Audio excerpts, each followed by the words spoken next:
entrepreneurs, get ready because when it comes to social media, believe the hype. That's our topic for today on The Pulse.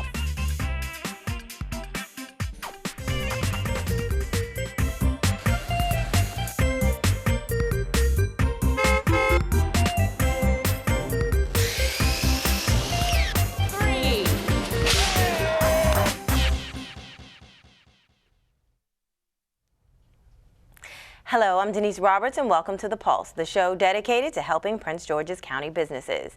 In today's market, harnessing the power of social media is a must if you want to grow your business and grow your brand, because there is no end to the new opportunities that a carefully managed social media campaign can bring. If you haven't started yet, you need to get on it and quick.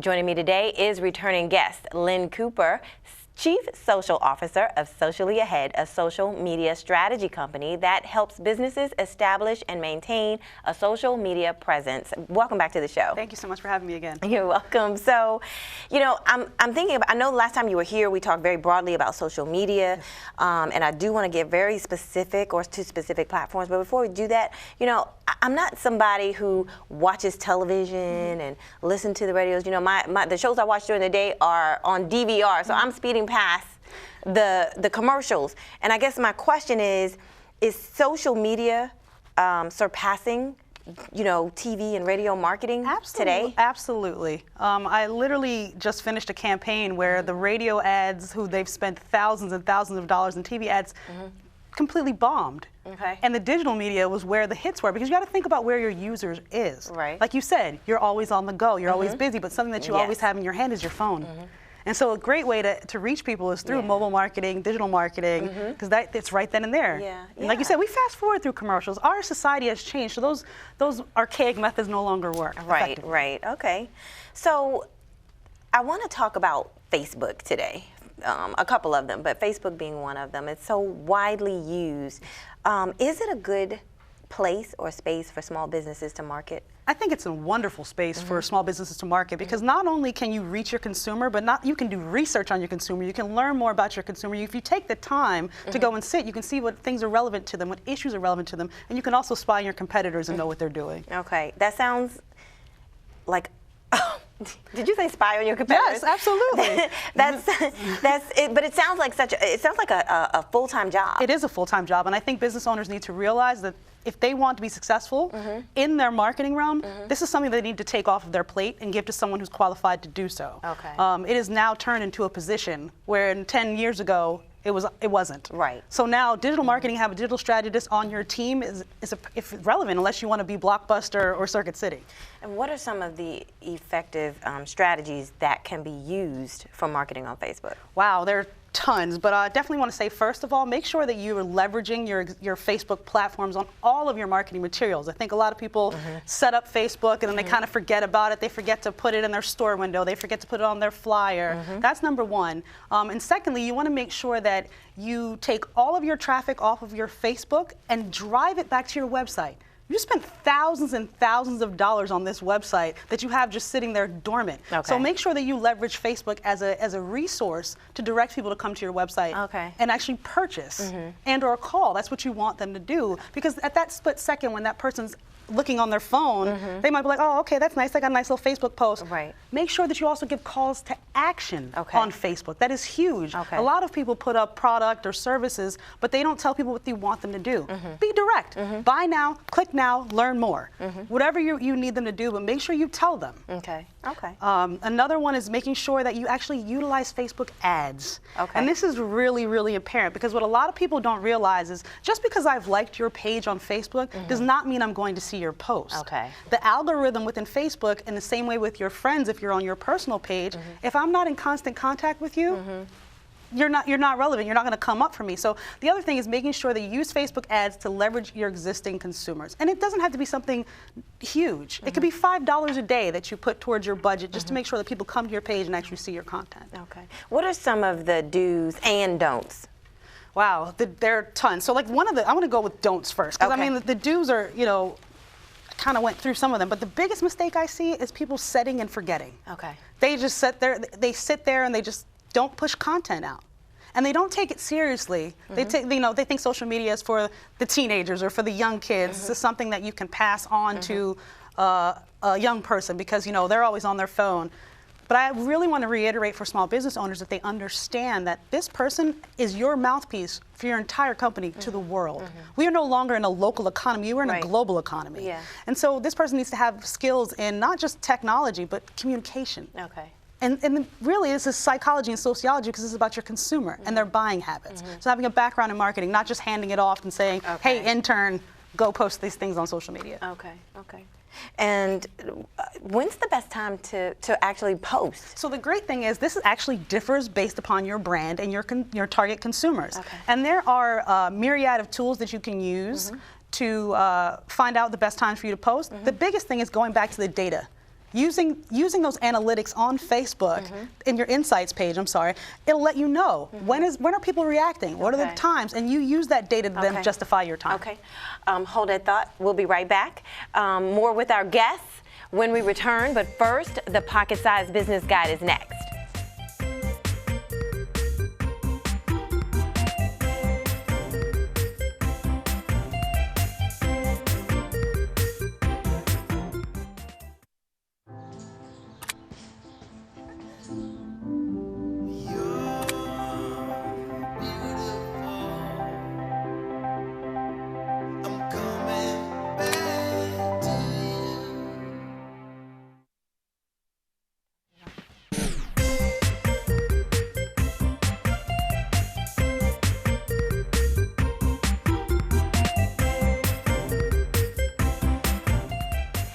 Finding the right people to add to your team is almost like engaging in a sacred process, whether you're recruiting your first employee or your 1,000th. The right hire can make everyone feel better, and the wrong one can drive the whole team crazy.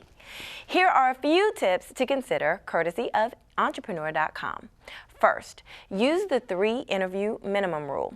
Even the best evaluators of talent have been fooled in job interviews. An applicant presents themselves one way in a first meeting and then acts in a whole different manner after being hired. Or perhaps you may miss out in hiring a superstar because an applicant had an off day. The 3-interview rule helps solve that problem. Number 2, if your company is growing rapidly, you may be tempted to hire more people quickly rather than carefully. Hold off because the wrong hire can damage the culture and the morale of the team far more than waiting another week.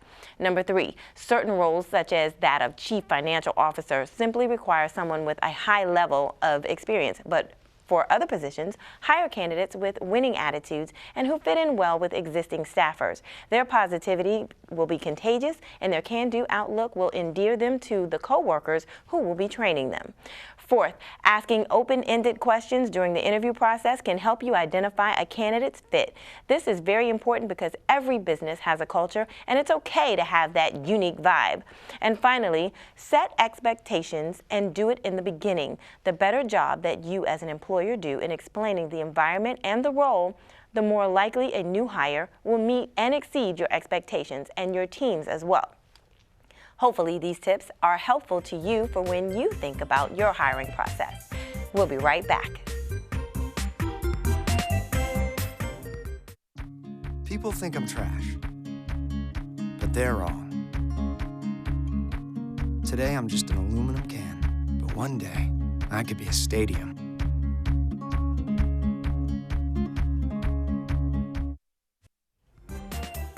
Welcome back to The Pulse. If you're just tuning in, our guest today is Lynn Cooper, our social media guru. So I want to switch gears and go to a different platform. Let's talk about Instagram. Okay. Now, to me, I see Instagram, I just see a bunch of pictures. How is this platform different from Facebook when it comes to a marketing strategy?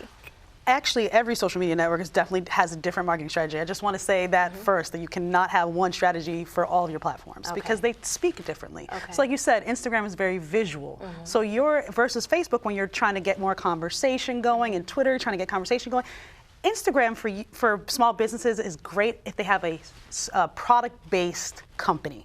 For service-based companies, it's a little bit tricky, but if you have something you can visually show and showcase and show how your product is used, it makes an excellent avenue for small businesses. Okay. And then how effective can it be?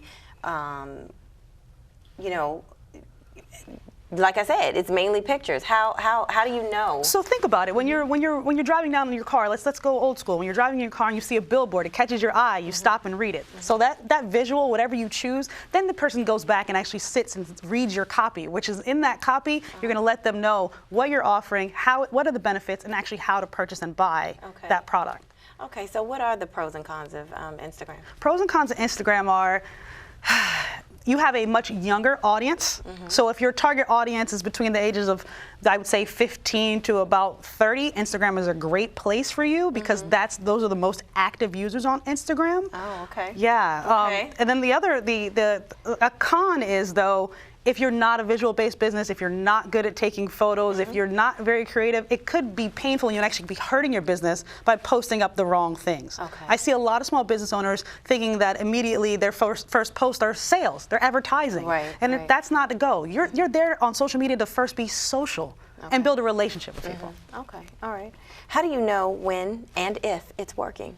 This is when analytics come truly into play. This is when you have to use platforms like Sprout Social or Keyhole or Hootsuite to figure out and look at your data. Your data will let you know, and you can look at that and see if your ROI is actually working. Are people purchasing? Are there interest in your business? Is there communication going on about your brand? These are things that you have to leverage, and you can know which way to shift your marketing plan. Okay. And when it comes to Instagram, when do you post on? Do you post as often on Instagram as you do on Facebook? It depends on your campaign strategy and who you're actually looking for. But at the end of the day, I would say that you can post on Instagram way more frequently than you can post on Facebook. Okay. See, I have a 3-limit rule on Facebook. If you continue to post on Facebook multiple times and those users aren't seeing it, it'll continue to bury your account. Right. So at the end of the day, with Instagram, though, you can keep scrolling all day long and see everyone's post. Okay. So there's no hindrance at this point. They haven't changed anything to make that a problem for small business. Is there such thing as overdoing it? Absolutely. Oversharing, but everything you do has to be purposeful. And I think a lot of folks just like, oh, I'm going to go on Facebook Live, or oh, I'm going to go on Instagram right now and shoot a video. Why? What is your intention? What action are you trying to get out of what you're doing? So be purposeful. Okay. Okay. And then if we go back to, I want to just touch back on Facebook again. You mentioned one of the what should a business absolutely stay away from on Facebook? I would say, tabooly, like don't buy followers. And don't buy likes. Genuinely, organically build your audience.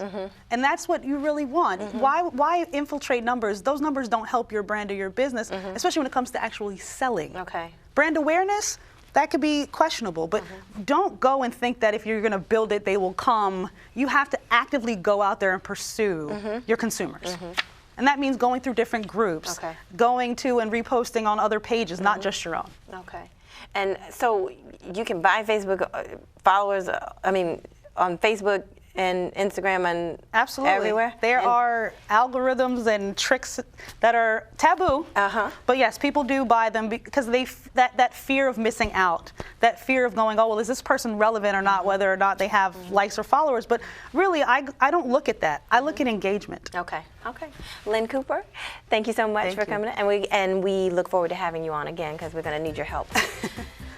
And that's our show for today. Thank you for tuning in. This show and previous episodes are posted on our website, diversity.mypgc.us, and click on the pulse. We are on Twitter and Facebook at PGC Diversity, and our YouTube channel is The Pulse TV.